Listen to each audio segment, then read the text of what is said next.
जिंदगी एक अनमोल नाजुक संतुलन। करोड़ों सालों से ये धरती पे फल फूल रही है, बदल रही है, विकास कर रही है। लेकिन इस सफर में कई बार भयानक तबाही आई है, जब अनगिनत प्रजातियां हमेशा के लिए मिट गईं। ये है महाविलुप्ति, धरती पर होने वाली सबसे भयानक घटनाएं।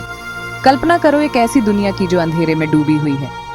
उन सूखे और वीरान जमीनों की तस्वीर अपने मन में लाओ। ये होता है एक महाविलुप्ति के बाद एक खामोश प्रलय जो विकास की घड़ी को रीसेट कर देता है। विलुप्ति के इन दौरों से हमारा सफर लगभग 40 करोड़ 13 लाख साल पहले ऑर्डोविशियन काल में शुरू होता है। महासागरों में जीवन फला फूला, जिसमें ट्राइलोबाइट्स, ब्रैकियोपोड्स और सेफलोपोड्स समुद्र में राज करते थे। फिर भी ये जीवंत पारिस्थितिकी तंत्र अपनी पहली बड़ी परीक्षा का सामना करने वाला था। साइंटिस्ट ऑर्डोविशियन सिल्यूरियन विलुप्ति, जिसे अक्सर पहली महामृत्यु कहा जाता है, ने अनुमानित 85% समुद्री प्रजातियों का सफाया कर दिया।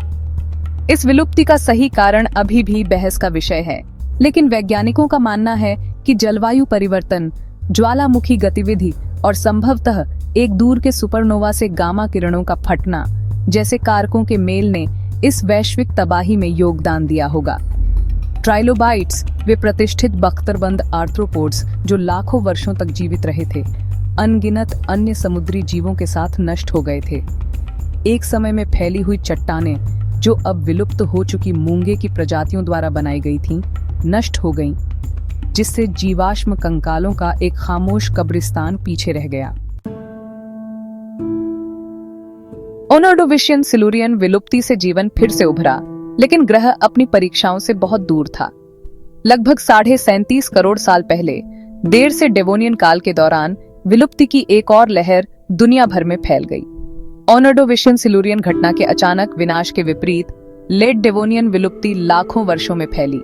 जीवन का धीमा गला घोंटना, जिसने समुद्री और स्थलीय दोनों पारिस्थितिक तंत्रों को प्रभावित किया। मरीन बायोलॉजिस्ट सटीक कारण अभी भी अस्पष्ट हैं, लेकिन शोधकर्ताओं का अनुमान है कि ज्वालामुखी विस्फोट, क्षुद्र ग्रह प्रभाव और समुद्र के रसायन विज्ञान में परिवर्तन सहित कई कारकों के संयोजन ने भूमिका निभाई होगी। रीफ निर्माण करने वाले जीव एक बार फिर बुरी तरह प्रभावित हुए, जिसमें कई मूंगे और स्पंज प्रजातियां गायब हो गईं। जमीन पर शुरुआती पेड़ों के बढ़ते जंगल भी प्रभावित हुए। कुछ पौधों के समूहों में उल्लेखनीय गिरावट आई। लेट डेवोनियन विलुप्ति, जबकि कुछ अन्य सामूहिक विलुप्ति की तुलना में कुल प्रजातियों के नुकसान के मामले में कम गंभीर थी, फिर भी पृथ्वी पर जीवन के प्रक्षेप वक्र पर एक स्थायी प्रभाव छोड़ गई।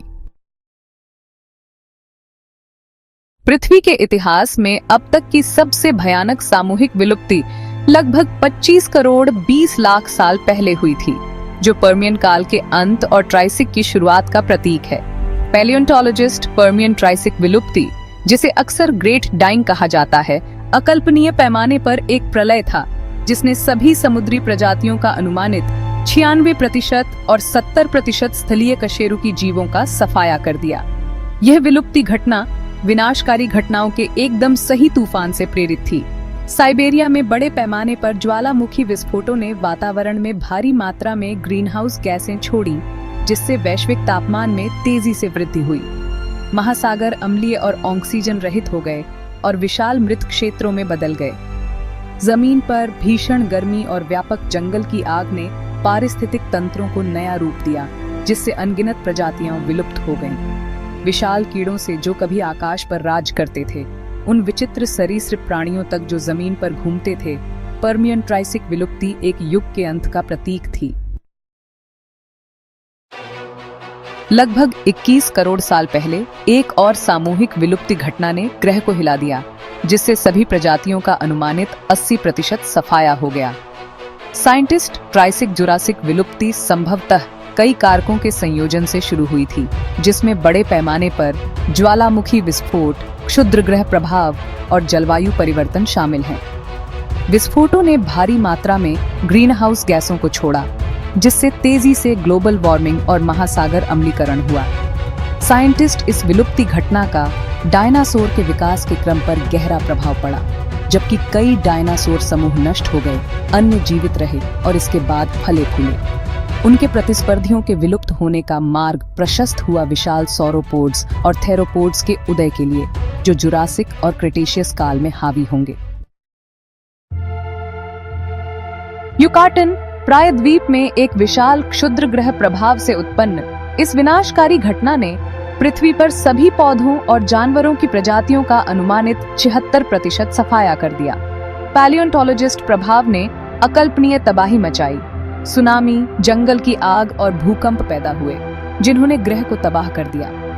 प्रभाव ने वातावरण में भारी मात्रा में धूल और मलबा भी छोड़ा, जिससे सूरज अवरुद्ध हो गया और पृथ्वी लंबे समय तक अंधेरे और ठंड में डूब गई।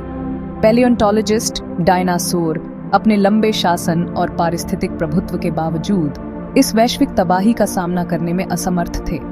जैसे जैसे आकाश में अंधेरा छा गया और तापमान गिर गया, ये शानदार जीव अनगिनत अन्य पौधों और जानवरों की प्रजातियों के साथ पृथ्वी के चेहरे से गायब हो गए।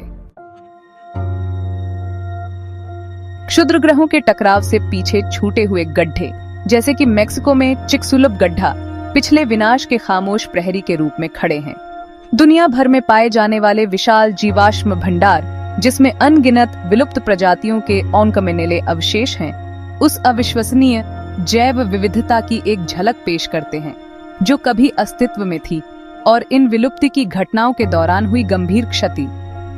हिस्टोरियन ये निशान एक गंभीर अनुस्मारक के रूप में कार्य करते हैं कि हमारे ग्रह का इतिहास निरंतर प्रगति का नहीं, बल्कि सृजन, विनाश और नवीनीकरण के चक्रीय आख्यान का रहा है। पृथ्वी ने विलुप्ति और पुनर्जन्म के अनगिनत चक्र देखे हैं। प्रत्येक घटना ने जीवन के प्रक्षेप वक्र को गहन तरीकों से आकार दिया है। सेक्शन 8 छठा विलुप्ति, एक मानवीय विरासत। आज वैज्ञानिक चेतावनी देते हैं कि हम छठे सामूहिक विलुप्ति के कगार पर हैं, जो प्राकृतिक आपदाओं से नहीं बल्कि मानवीय गतिविधियों से प्रेरित है। आवास विनाश, जलवायु परिवर्तन, प्रदूषण और संसाधनों के अत्यधिक दोहन से अनगिनत प्रजातियां खतरनाक दर से विलुप्त होने के कगार पर हैं। एनवायरमेंटल एक्टिविस्ट प्रजातियों के विलुप्त होने की वर्तमान दर प्राकृतिक पृष्ठभूमि दर से 1000 से 10,000 गुना अधिक आंकी गई है। एक चौंका देने वाला आंकड़ा जो स्थिति की गंभीरता को रेखांकित करता है। हम प्रतिष्ठित प्रजातियों के लुप्त होने के गवाह हैं, राजसी हाथियों और गैंडों से लेकर जीवंत प्रवाल भित्तियों तक, जो सभी समुद्री जीवन के 1/4 हिस्से का समर्थन करते हैं। यह छठी विलुप्ति घटना इस मायने में अनोखी है कि इसे एक ही प्रजाति द्वारा संचालित किया जा रहा है, होमो सेपियंस। हमारे कार्यों का ग्रह के पारिस्थितिक तंत्र पर विनाशकारी प्रभाव पड़ रहा है और हमारी निष्क्रियता के परिणाम आने वाली पीढ़ियों द्वारा भुगतने होंगे। सेक्शन 9 जीवन का एक नाजुक जाल। जीवन का जाल एक जटिल और परस्पर जुड़ी हुई प्रणाली है। एक प्रजाति के विलुप्त होने से पूरे पारिस्थितिकी तंत्र में लहर प्रभाव पड़ सकता है, जिससे अन्य प्रजातियां प्रभावित होती हैं, जो भोजन, परागण या अन्य आवश्यक सेवाओं के लिए इस पर निर्भर करती हैं। मरीन बायोलॉजिस्ट जैव विविधता के नुकसान से पारिस्थितिक तंत्रों की लचीलापन कमजोर होती है, जिससे वे पतन के प्रति अधिक संवेदनशील हो जाते हैं। हम अपने अस्तित्व के लिए स्वस्थ पारिस्थितिक तंत्रों पर निर्भर हैं।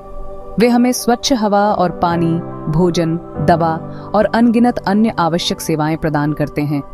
जैव विविधता का नुकसान हमारे अपने कल्याण और समृद्धि की नींव को कमजोर करता है। जैव विविधता की रक्षा करना केवल एक उदार प्रयास नहीं है, यह हमारे अपने अस्तित्व और आने वाली पीढ़ियों की भलाई के लिए आवश्यक है। इस संकट के मूल कारणों का समाधान करने और सभी के लिए अधिक टिकाऊ और न्याय संगत भविष्य बनाने के लिए हमें अभी कार्य करना चाहिए। सेक्शन 10 हमारा साझा भविष्य। पृथ्वी पर जीवन का भविष्य, जिसमें हमारा अपना भी शामिल है, उन विकल्पों पर निर्भर करता है जो हम आज करते हैं। ग्रह की जैव विविधता की रक्षा करने और सभी के लिए एक स्वस्थ और जीवंत भविष्य सुनिश्चित करने की सामूहिक जिम्मेदारी हमारी है। एनवायरमेंटल एक्टिविस्ट टिकाऊ प्रथाओं को अपनाकर, अपने पारिस्थितिक पदचिह्न को कम करके और हमारे ग्रह की प्राकृतिक विरासत के संरक्षण की वकालत करके हम सभी के लिए एक अधिक न्यायसंगत और न्यायसंगत दुनिया बना सकते हैं। शालीनता का समय खत्म हो गया है। छठा विलुप्ति एक कठोर अनुस्मारक है कि हम प्रकृति की ताकतों के प्रति प्रतिरक्षित नहीं हैं और हमारे कार्यों के परिणाम होते हैं। आइए हम अपने ग्रह के विनाशक नहीं, बल्कि उसके रक्षक बनना चुनें। आइए हम पृथ्वी के इतिहास में एक नया अध्याय लिखें, जो संरक्षण, पुनर्स्थापन और जीवन के सभी रूपों के प्रति गहरे सम्मान से चिह्नित हो। पृथ्वी पर जीवन का भाग्य हमारे हाथों में है। आइए बुद्धिमानी से चुनाव करें।